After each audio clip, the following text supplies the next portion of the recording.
Cassette 1, Side 2. Practice Test 2. You will hear a number of different recordings, and you will have to answer questions on them here. There will be time for you to read the instructions and questions, and you will have a chance to check your work. All the recordings will be played once only. The test is in 4 sections. Write all your answers in the listening question booklet. At the end of the test, you will be given 10 minutes to transfer your answers to an answer sheet. Now turn to section 1 of your question booklet.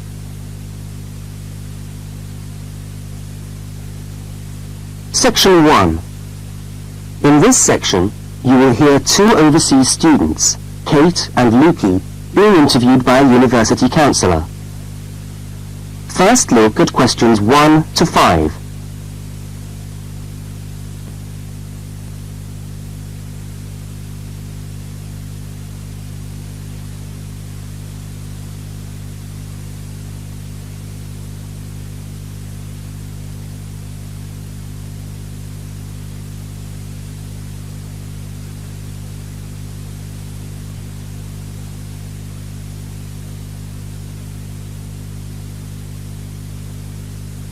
You will see that there is an example which has been done for you.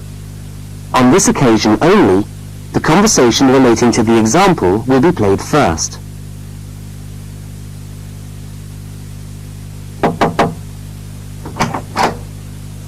Hi there, Kate. Come on in. How are you today? Fine, thanks. Hi, Lukey. How's things? Okay. Well, as I explained on the phone, I'm a counsellor here at the Student Services section of the university. And I'm interviewing overseas students to help me draw up a guide for new students. So I'd be grateful if you could tell me a little about your time since you've been here in Cambridge. Right. Now, Kate, let's start with you. Okay, this is your 2nd semester, isn't it? Can you tell us something about your first impressions of the town when you arrived? Yeah. Well, first of all, I was struck by how quiet it is here in the evening.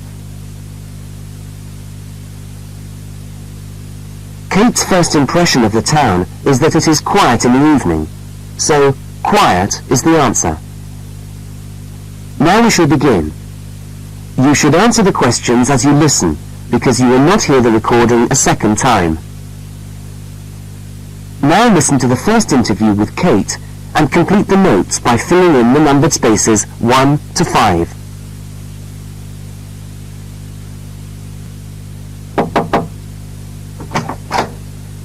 Hi there, Kate. Come on in. How are you today? Fine, thanks. Hi, Lukey. How's things? Okay. Well, as I explained on the phone, I'm a counsellor here at the Student Services section of the university. And I'm interviewing overseas students to help me draw up a guide for new students. So I'd be grateful if you could tell me a little about your time since you've been here in Cambridge. Right. Now, Kate, let's start with you. Okay, this is your 2nd semester, isn't it? Can you tell us something about your first impressions of the town when you arrived? Yeah. Well, first of all, I was struck by how quiet it is here in the evening. Yeah, I suppose Cambridge is a quiet place. Where did you live when you first arrived? Well, I went straight into student accommodation. It was a kind of student hostel. Ah, right. So you didn't have to worry about doing your own cooking or anything like that? No, but sometimes I wished I had. The food at the hostel was awful. Oh, dear. But how were the other students? To be honest, I haven't managed to make many friends, even though the place is full. People seem to keep to themselves. They're not really very friendly. Oh, I'm sorry to hear that. Well, what about the actual course? You're studying, I'm doing a master's by coursework in environmental studies. Oh, right. And how are you finding that? Well, it's been pretty good, really. I've enjoyed the course, but I feel there hasn't been enough contact with the lecturers. Oh. They all seem to be incredibly busy. The only chance I've really had to talk to them was on a field trip.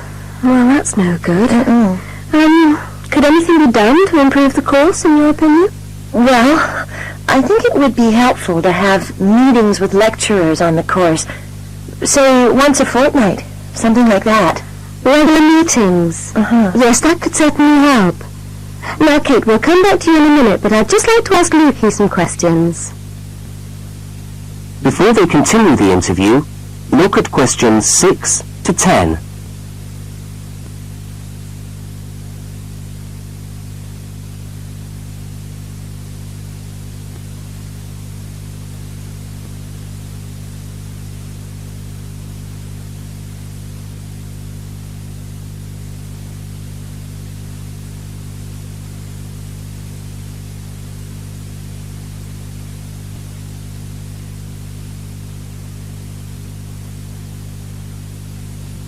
As you listen to the rest of the interview, complete notes. Lukey, where are you from? I am from Indonesia. And how did you find Cambridge when you first arrived? Well, I like it here. I think the city is very beautiful. What about your accommodation? Was that okay? Yes, okay. At first, I stayed with a family for 3 months. They were very kind to me, but they had 3 young children and I found it difficult to study. Right, I see. So after 3 months, I moved out, and now I live with 2 other students in a student house. It's much cheaper and we like it there. Good.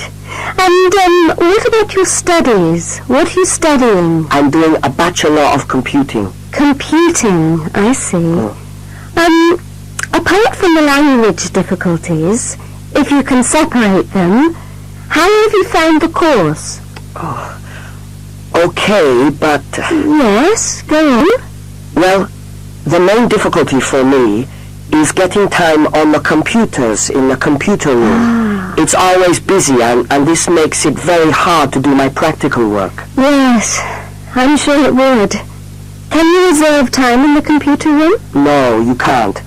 But it would certainly help if we could reserve computer time. Yes, I'll look into that and see if something can't be done to improve things over there. Now, let's go back to Kate. That is the end of section 1. You now have half a minute to check your answers.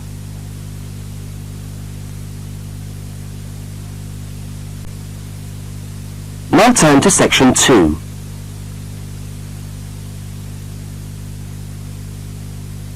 Section 2. Now listen to the first part of the talk and complete the notes by filling in the numbered spaces 11 to 20.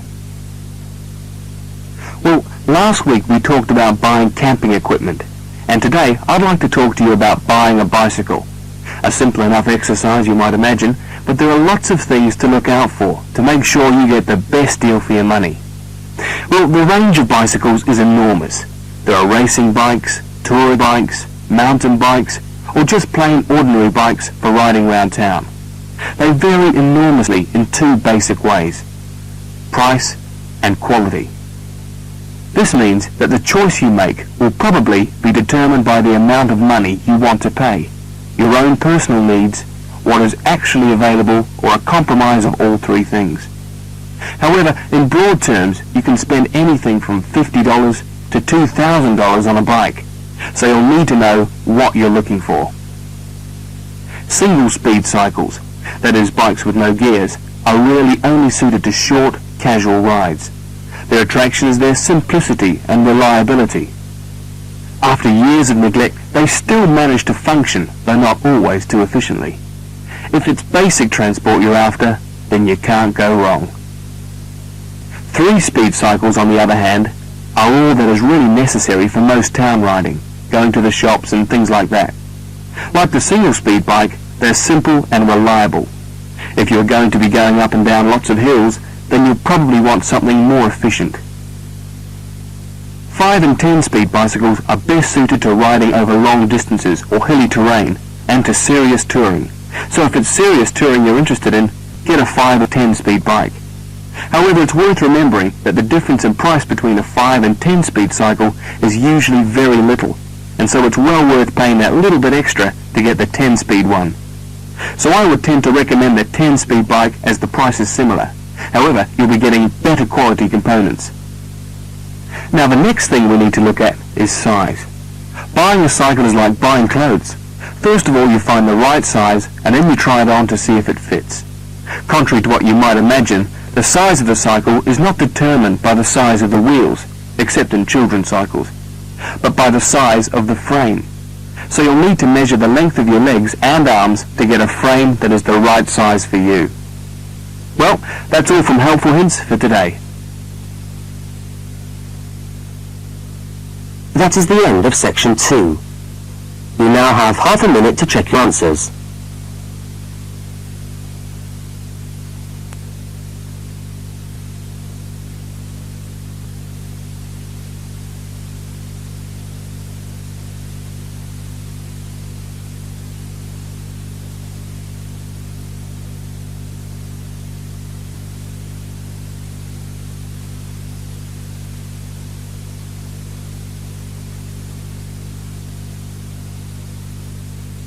Now turn to section 3.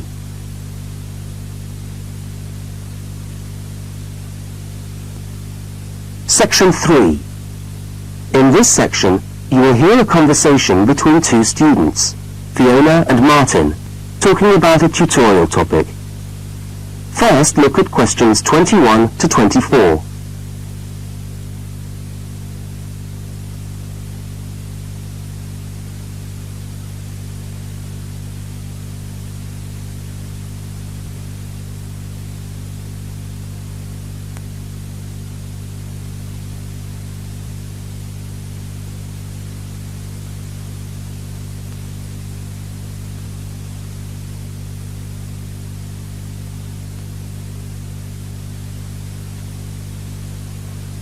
Now listen and answer questions 21 to 24. Hi there, Martin. How are you going with your Australian Studies tutorial paper? Oh, good. I finished it, actually. Lucky you. What did you do it on? I'm still trying to find an interesting topic. Well, after some consideration, I decided to look at the history of banana growing in Australia. Banana growing? Yeah, banana growing. Fascinating, I'm sure. Well, it's not as boring as you'd think. And I wanted to tie it into the work I've been doing on primary industries and the economy. Anyway, I bet there are a few things you didn't know about bananas. Such as? Such as the fact that bananas were among the first plants ever to be domesticated. Oh, really? Yeah, they're an extremely nourishing food. I suppose you're going to tell me the whole history of banana growing now, aren't you?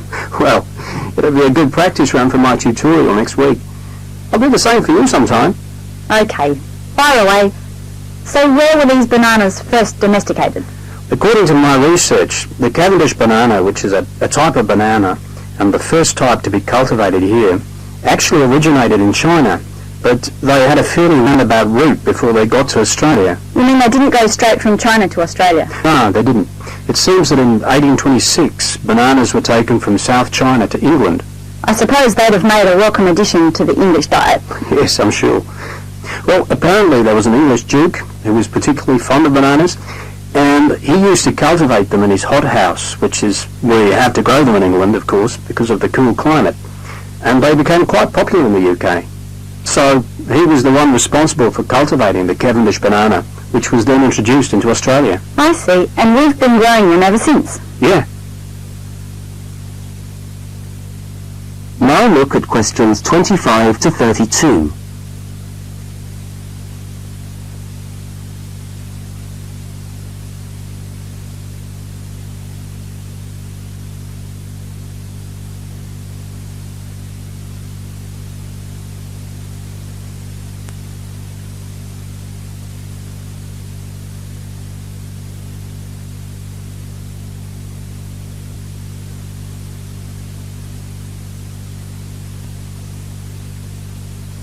As the conversation continues, complete Martin's notes. Are they hard to grow? Well, yes and no. To grow them in your garden, no, not really. But to grow them commercially, you need to know what you're doing.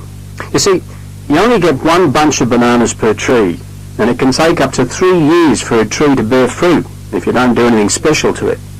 But this period is greatly reduced with modern growing methods, particularly in plantations where you have perfect tropical conditions. Right. So what are you looking at? 1 year? 2 years? No, around 15 months in good conditions for a tree to produce a bunch of bananas. And once you've got your bunch, you cut the bunch and the plant down. So how do the trees reproduce then? Well, bananas are normally grown from suckers, which spring up around the parent plant, usually just above the plant. They tend to like to grow uphill, or at least that's the common wisdom. So that's why banana plantations are usually on hillsides, is it? Yeah, they grow best like that. That's interesting. If you plant them in rich soil and give them plenty of water at the beginning of summer, then they should be well advanced by the beginning of winter, when growth virtually stops. But in a country like England, they're hard to grow. Although, you can grow them in a hothouse. But in Australia, it's not difficult. No. Well, even here, the growers put plastic bags around the bunches to protect them and keep them warm. If you go up to the banana growing districts, you'll see all these banana trees with plastic bags on them. But how do they stop the bananas going bad before they reach the shops? Well, the banana bunches are picked well before the fruit's ripe. Once you cut the bunch, the bananas stop growing, but they do continue to ripen. The interesting thing is that once one banana ripens, it gives off a gas which then helps all the others to ripen. So they pretty much all ripen within a few hours of each other. Amazing. So do we export lots of bananas overseas to Europe and Asia, for instance? Well, oddly enough, no. I believe New Zealand takes a small proportion of the crop, but otherwise, they're mostly grown for the domestic market, which is surprising when you think about it, because we grow an enormous number of bananas each year. Yes, well, thank you for all that information. I'm sure the tutorial paper will go really well. You certainly seem to have done your research on the subject. Let's hope so. That is the end of section 3. You now have half a minute to check your answers.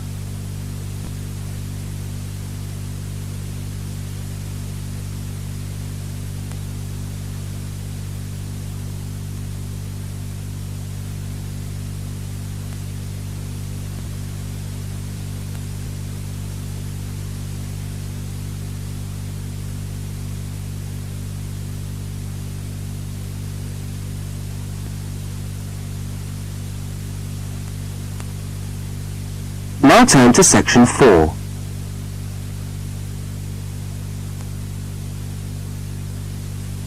Section 4. You are going to hear part of a public lecture for new students.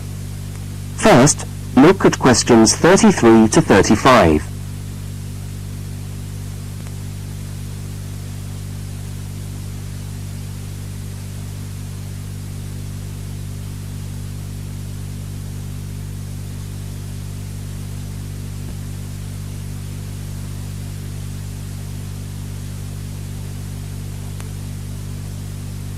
Now listen and answer questions 33 to 35.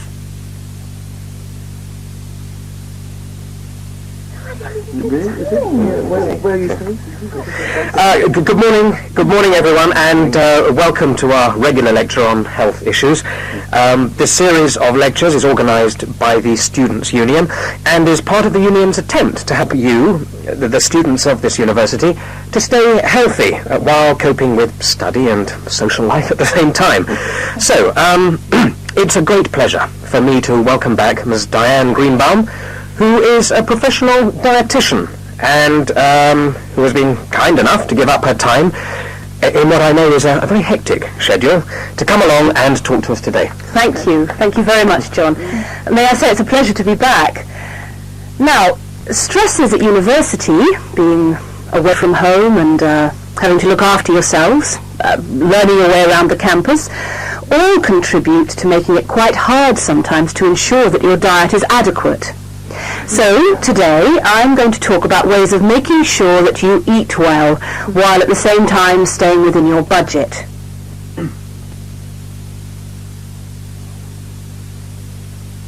Now look at questions 36 to 41.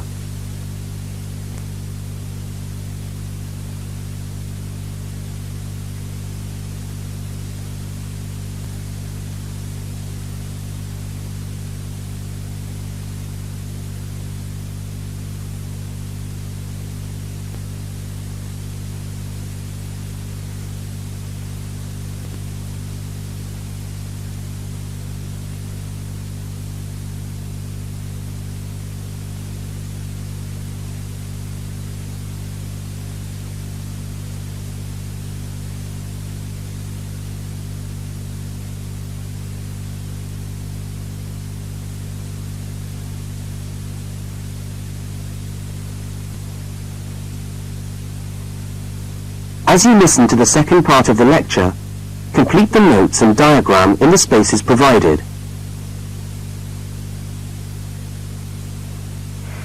If you have a well-balanced diet, then you should be getting all the vitamins that you need for normal daily living.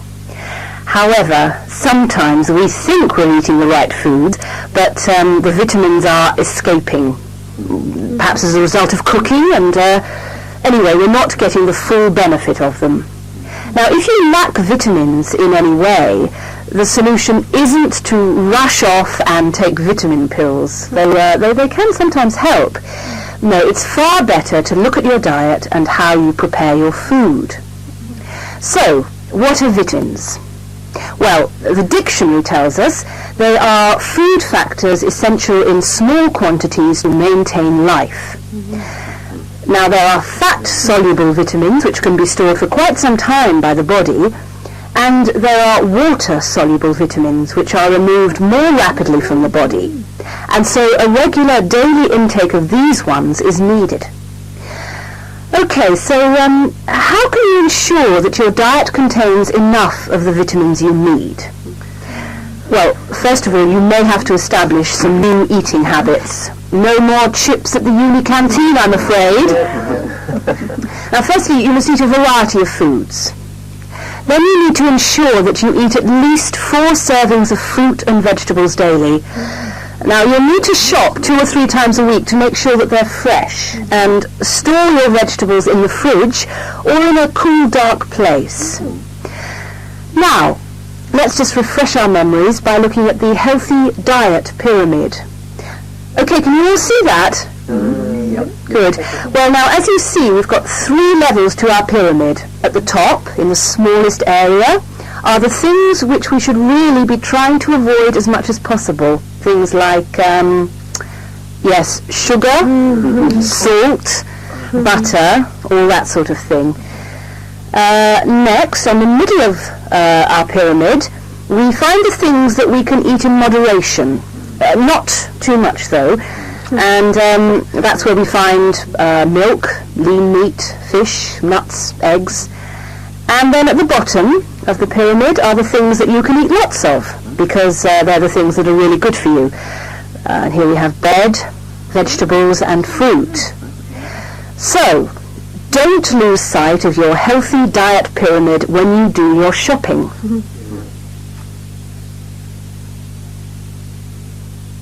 That is the end of section 4. You now have half a minute to check your answers.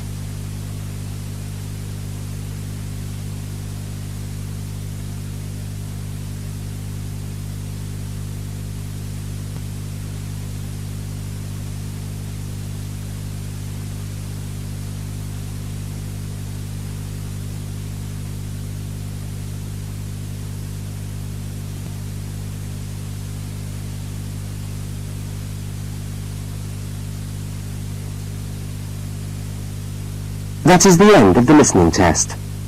You now have 10 minutes to transfer your answers to the listening answer sheet.